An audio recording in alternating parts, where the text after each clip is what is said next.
আপনারা দেখছেন চেতনা টিভি। কচুয়ায় অগ্নিকাণ্ডে 1 কোটি টাকার ক্ষয়ক্ষতি। কচুয়ায় অগ্নিকাণ্ডে 2টি ঘরের 8টি কক্ষ পুড়ে ভস্মীভূত হয়েছে। 1 ফেব্রুয়ারি শনিবার দুপুরে পৌরসভার সরকারি পাইলট উচ্চ বিদ্যালয়ের সম্মুখে অগ্নিকাণ্ডের এই ঘটনা ঘটে।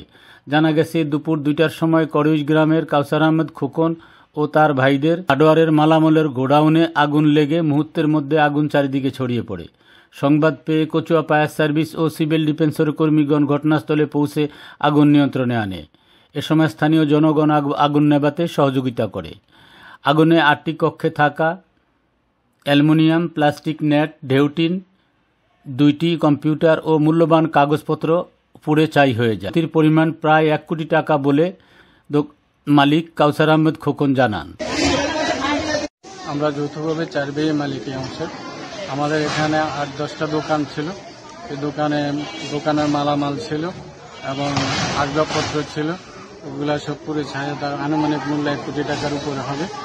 আমরা সরকারের কাছে ফায়ার সার্ভিস ও সিভিল ডিফেন্সের স্টেশন অফিসার মাহতাবউদ্দিন মণ্ডল জানান, গ্যাস সিলিন্ডার থেকে অগ্নিকাণ্ডের সূত্রপাত হয়েছে।